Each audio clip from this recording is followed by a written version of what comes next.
لو أن لي قصرا بصدرك شارخا كان العراء قصرا مشيدا شامخا وأنابر بتعاستي سلطان.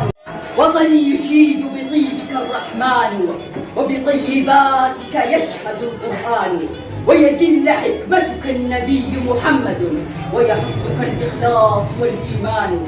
لو أن لي قصرا بصدرك شامخا وحدائق تزهو بها الأغصان ما حاجتي فيها وحول سفوحها يتقاتل الشبان والولدان.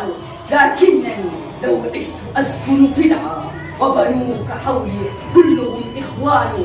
كان العراء قصرا مشيدا شامخا وأنابر بتعاستي سلطان.